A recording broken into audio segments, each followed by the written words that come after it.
Alright guys, welcome back to another tying video with Old Florida. My name is Mike.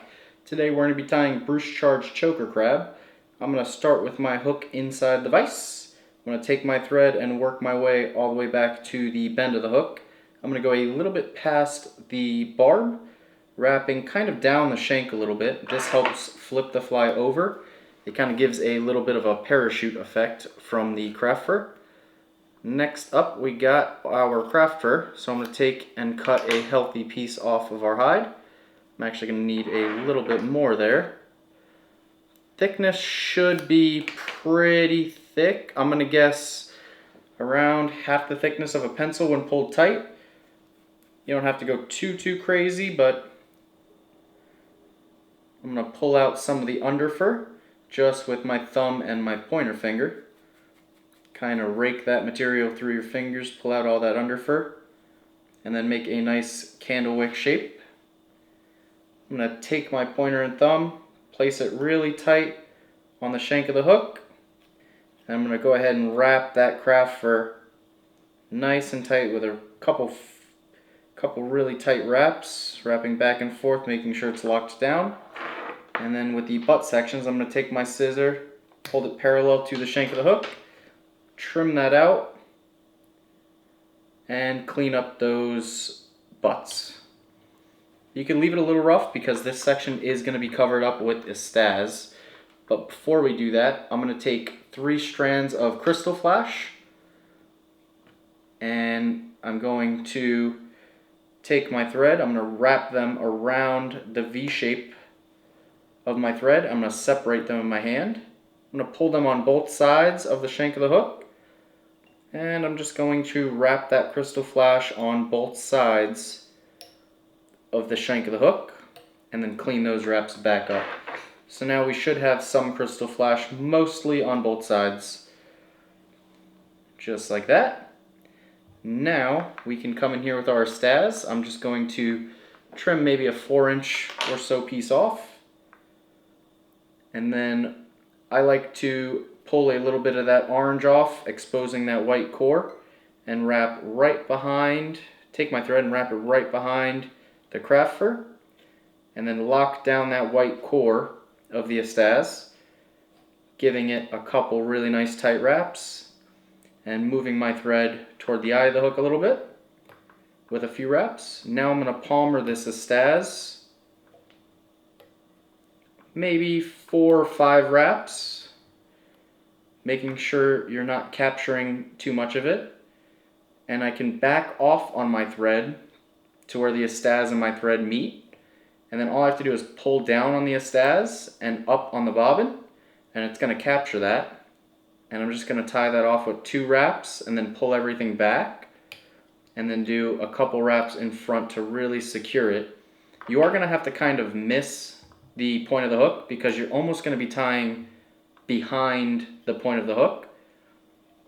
So now that we got that section done, we're going to come in here with our legs. I'm going to take 2 rubber legs, trim them just a little bit. I'm going to move my thread back just to give us a little tie-in point. I'm going to take my rubber legs, fold them like a V like we did with the craft fur, pull them on either side of the shank of the hook, trying to keep them on either side of the shank of the hook, and we're going to wrap them right to the back of that estaz, so they're going to kind of flare out to the side. And then with the back wraps, we're just going to clean up that little piece. What I actually like to do right now is just to trim them probably a 1/2 inch or so, a little less than a 1/2 inch behind the craft fur, just keeping those orange tips. I think those orange tips are really cool. And now we can move our thread up a little bit forward, leaving just a little bit of gap behind the estaz. I'm going to come in here next with my hackle, and all I'm going to do right now is pull 4 identical feathers if I can. I'm going to try to find the most identical 4 feathers I can.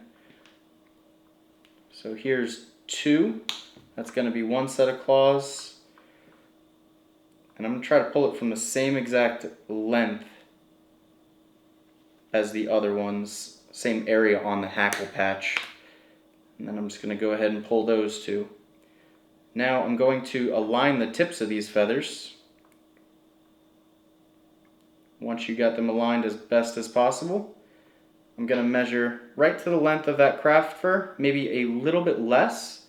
I'm going to pinch right where I want it, and I'm going to strip some of the barb on there to leave us a really clean tie-in point, if you could see that. It's just the stem right there, and then I got this really clean tie-in point. I'm going to place them parallel to the shank of the hook and just tie in a couple really loose wraps to where I can manipulate those feathers exactly where I want it. And I'm not going to tie them down tight yet.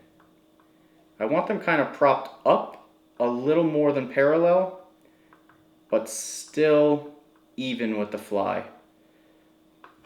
It's going to take a little bit of manipulating the feather to get them tied in right. It's totally okay if you have to back off and retry it.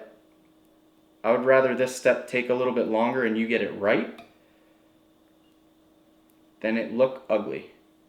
Alright, so don't tighten those fully down, but we're kind of going for that splay. If you could see that splay facing outward like that. I'm going to repeat the same exact step with the other set of hackle. Measure it, pinch some of the stem off so you have a nice clean tie-in point just like the other side. Move those legs out of the way.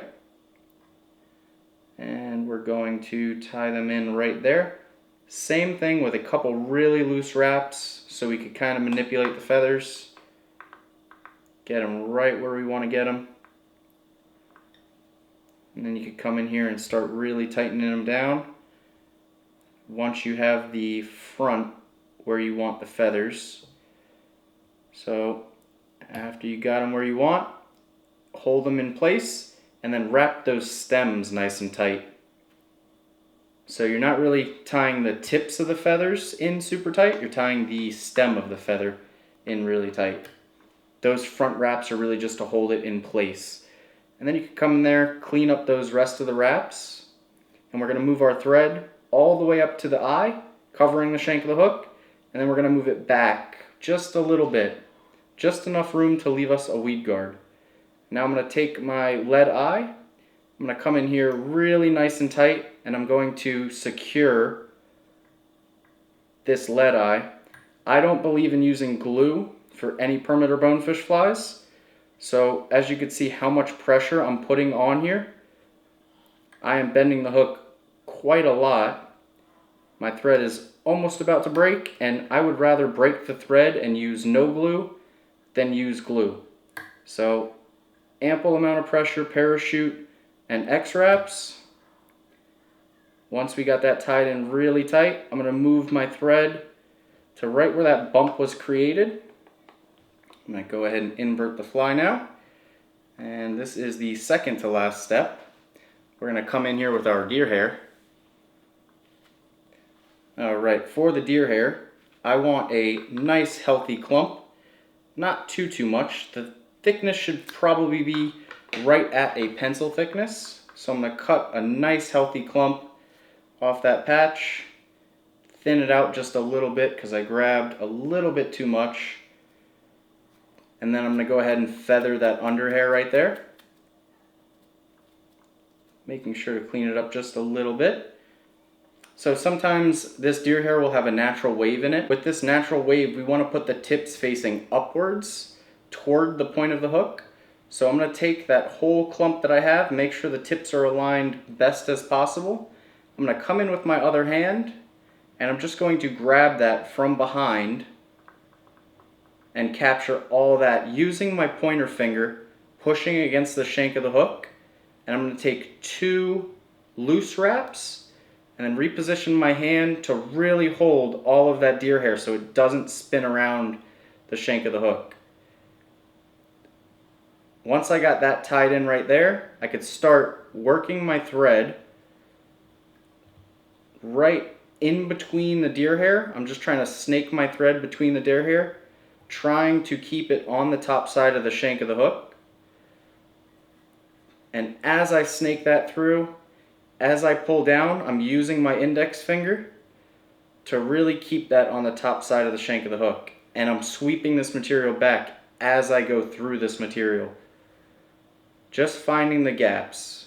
Once you got your thread moved forward, you could kind of move it right in front of all this deer hair and take a couple really nice tight wraps and then move it out of the way. So once I got that tied in there, I'm going to sweep it all back, and I'm just trying to collect all the butts of the deer hair, not the tips. So I'm pulling down the tips and I'm trying to get them out of the way, and I'm sweeping back the butts. Once I got as many as I can, or as I feel I can, just going to prop them upward, and then with my scissor, just going to try to do a nice sweeping cut, trying to get rid of all those excess butts. You don't want to put too much deer hair, because this fly, you want it to get down to where the permit are. Most of the time the permit are a little bit deeper, but as you can see, I'm just coming in here with the scissors, trimming most of those butts out, trying to keep those longer tips. Just making a small, nice little head. This deer hair really allows for the fly to be quiet when it enters the water. Just trimming some of that deer hair out, which is perfect right there. And now it's time to tie in our weed guard. All I'm going to do is come in here and take probably around a 4-inch or 5-inch piece of mason. I'm going to go take flat jaw pliers and crimp the middles down to make a nice little flat spot. Once I have that, I'm going to go ahead and fold it, making a U shape. And I'm actually going to come in from behind my thread and hold that U shape on the shank of the hook. I'm going to take 3 or 4 wraps, pretty loose wraps, and I'm going to pull all the way up really tight on that, and then I could really start cinching that down. Now all I'm going to do is take my finger, put it on the deer hair, and push that weed guard forward, and I'm just going to let that thread slip right in between my finger and the weed guard, making sure to pull down kind of at an angle toward the eye of the hook. That's going to prop this weed guard nice and high upright, which is what we want. You can take a couple securing wraps to tie that off. Once you got that tied in, just going to take my scissors and cut it a little bit longer than the point of the hook. And I'm actually going to whip finish behind the weed guard. This is where learning how to whip finish without a tool is really, really nice, because it gives you the ability to go around items such as weed guards. I'm just going to put 2 sets of 3, really making sure this fly is tight. We can come in here and just trim our thread out. And that's going to be the done Bruce Chard choker crab. You can clean it up just a little more if you got a couple of those butts sticking out, but it's going to be totally okay. This is a deadly permit fly. Down in the Keys, he made this fly for over the grass or on channel edges. Those medium eyes really help the fly get down, a little bit larger profile. It got a lot going on in the front. You can see those legs, the hackle, the claws, the astaz, just gives it some really nice color. When it falls, it's definitely going to fall and pulsate. It's just a great all-around permit fly. I would recommend tying this with medium, small, and large lead eyes. Mess around with the deer hair. I know he says that he carries scissors on the boat to trim some of the deer hair off sometimes, just in case if he wants to get down a little bit deeper, which definitely not a bad idea. But this is an awesome Keys or Biscayne permit pattern, and I would highly recommend having some of these in your box. As always, thank you so much for watching today's video, and we hope to see you guys out on the water.